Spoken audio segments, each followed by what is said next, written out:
दोस्तों, अगर आप स्टॉक मार्केट को थोड़ा बहुत भी फॉलो करते होंगे तो आपने एफएनओ यानी फ्यूचर एंड ऑप्शंस ट्रेडिंग के बारे में ज़रूर सुना होगा।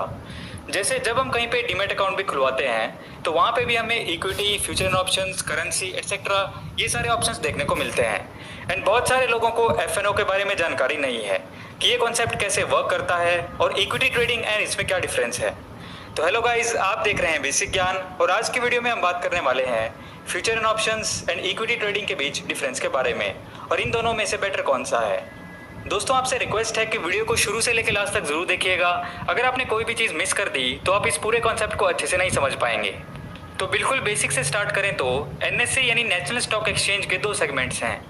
कैश सेगमेंट जिसमें हमारा आता है इक्विटी एंड डेरिवेटिव्स जिसमें आते हैं stock derivatives and currency derivatives.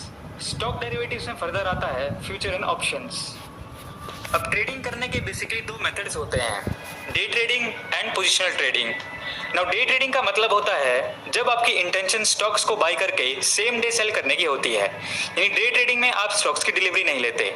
And वही पोजिशनल ट्रेडिंग में आपकी इंटेंशन स्टॉक्स को होल्ड करने की होती है, यानी बाई करने के बाद आप स्टॉक्स को एक वीक, एक मंथ या एक ईयर के बाद सेल करते हो, मतलब इसमें आप स्टॉक्स की डिलीवरी लेते हो। डे ट्रेडिंग या positional trading equity and future and options दोनों में ही की जा सकती है।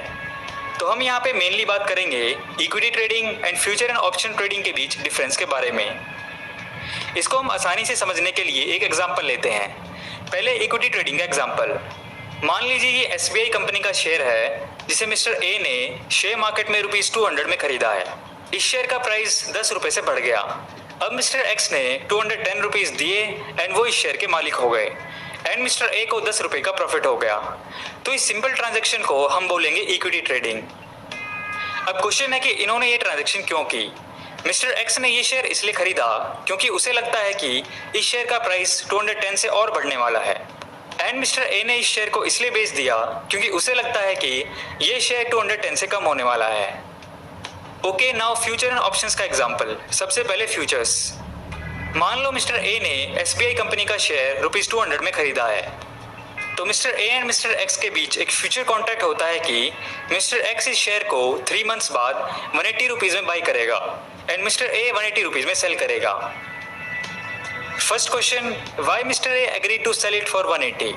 इसके बहुत सारे रीजंस हो सकते हैं, जैसे मिस्टर ए को कोई बायर नहीं मिल रहा या उनके इंस्टिंक्ट्स कह रहे हैं कि इस शेयर की कीमत 3 मंथ्स बाद ₹160 होने वाली है, तो इसलिए अगर वो इसे 180 में भी सेल कर पाए तो उन्हें कम लॉस होगा। Why mister X agrees to buy it for 180? क्योंकि मिस्टर एक्स को ये लगता है कि 3 मंथ्स बाद इस शेयर को कोई ₹200 में खरीदेगा। अब ये तो हमारा हो गया फ्यूचर्स। अब आगे इसमें आता है ऑप्शन। सेम एग्जांपल में मान लो मिस्टर एक्स एक स्मॉल अमाउंट मिस्टर ए को टोकन के रूप में देते हैं, लेट्स से ₹20, ताकि मिस्टर ए वो शेयर अगले 3 महीने तक किसी और को सेल ना करें।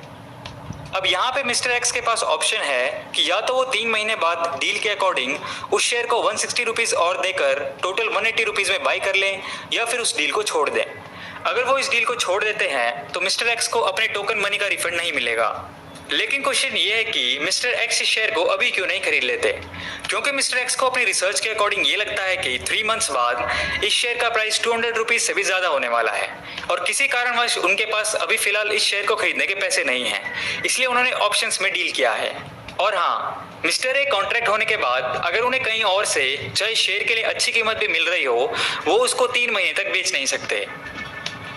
तो इस पूरे एग्जाम्पल को शॉर्ट में कहें तो जब हम प्रेजेंट में कोई ट्रांजैक्शन करते हैं तो उसे कहते हैं इक्विटी ट्रेडिंग एंड जब हम फ्यूचर में ट्रांजैक्शन करने के लिए एग्रीमेंट करते हैं तो उसे हम कहते हैं future and options trading.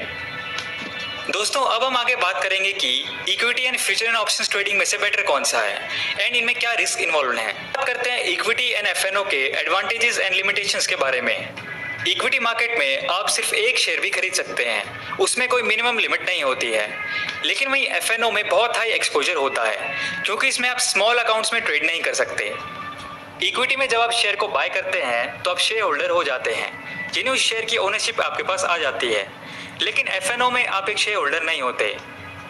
Equity में आपको शेयर्स पे dividends, bonus, rights and other benefits मिलते हैं, लेकिन एफएनओ में आपको dividends, bonus, rights and other benefits नहीं मिलते हैं। एफएनओ जनरली ट्रेडर्स के लिए ज़्यादा सूटेबल रहता है एंड वहीं equity market long term investors के लिए सूटेबल रहता है। एफएनओ ट्रेडिंग हाईली रिस्की होती है, लेकिन इक्विटी ट्रेडिंग में लॉन्ग टर्म इन्वेस्टर्स के लिए इतना रिस्क नहीं होता। एफएनओ में आपको अपनी पोजीशन को सेल या स्क्वायर ऑफ करना पड़ता है, एंड वही इक्विटी में आप शेयर्स को लाइफ टाइम के लिए रख सकते हैं। इक्विटी ट्रेडिंग में आप शॉर्ट सेलिंग नहीं कर सकते हैं एक्सेप्ट फॉर इंट्राडे ट्रेड्स, लेकिन एफएनओ में आप कितने भी टाइम के लिए शॉर्ट सेलिंग कर सकते हैं, लेकिन with expiry date. And last, equity में आपको डिलीवरी ट्रेड्स पे कोई लेवरेज नहीं मिलता है, लेकिन फ्यूचर ऑप्शन में अपने अकाउंट में स्मॉल डिपॉजिट से भी लार्जर क्वांटिटी में बाई कर सकते हैं, डिपेंड ऑन योर ब्रोकर। तो ये थे दोस्तों basically equity and future options trading के बीच डिफरेंस। आज की वीडियो